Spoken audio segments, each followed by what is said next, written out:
Presiden Prabowo Subianto berantas geng Solo termasuk Jokowi akibat pembiaran oleh Jokowi. Investasi bodong berulang lagi tahun 2022. Koperasi Pandawa Rp 3,3 triliun.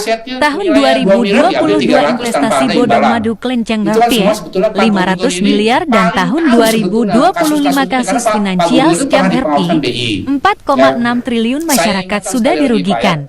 Seperti Pak Supangkat sekarang sudah menduduki di OJK, Pak, ya. Bapak sudah menipu Kemenseknek, khususnya surat saya ke Pak Jokowi. Ingat Pak Jokowi, Anda juga harus membaca surat kami, karena dari 5 Maret 2016 saya kasih Pak Jokowi.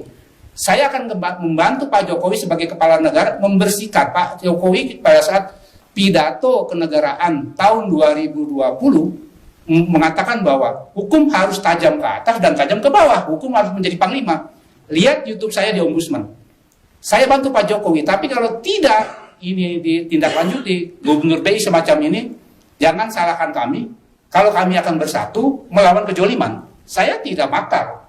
Tapi ini fakta, ini menurut undang-undang loh. Undang-undang perintah undang-undang Bank Sentral dan tupoksinya OJK. Mungkin dari saya cukup sekian ya.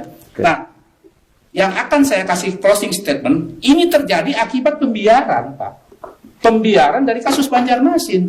Ada investasi bodong, sekuritas bodong yang sudah saya laporkan ke OJK dengan timnya Pak Enrico tadi, timnya Pak Beston Panjaitan, yang divisi investigasi mediasi perbankan, tidak ditindaklanjuti. Kami temukan sekarang 2022 terjadilah ini. Kalian yang ada di Bank Indonesia harus bertanggung kepada rakyat. Karena gaji Anda adalah dari uang rakyat, Pak. Kami tidak akan berhenti. Sampai kemanapun, silakan Bapak. Kami juga akan ke Mabes nanti, Pak. Silahkan Pak Gubernur DI, Pak Enrico, Pak Teguh Supangkat yang sudah membohongi Pak Jokowi.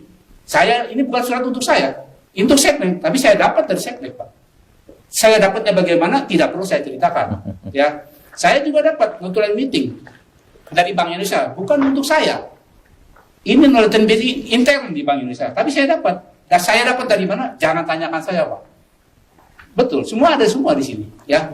Nah, sekali lagi kepada Bank Indonesia, anggota Dewan, Komisi 3, Komisi 11, saya sudah minta, LPK sudah minta RDP ulang ke fraksi PKS dan P3. Tapi sampai hari ini tidak ada jawaban. Saya akan kembali datang, karena saya sudah dapat jalur-jalur seperti yang sebelum saya bisa sebutkan di sini, kami akan kembali.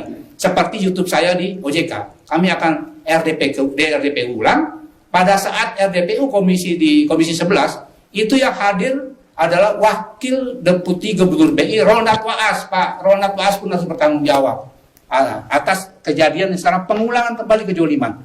Ini banyak sekuritas bodong, Pak. Falas bodong di Banjarmasin. Tapi tidak tindak-lanjuti.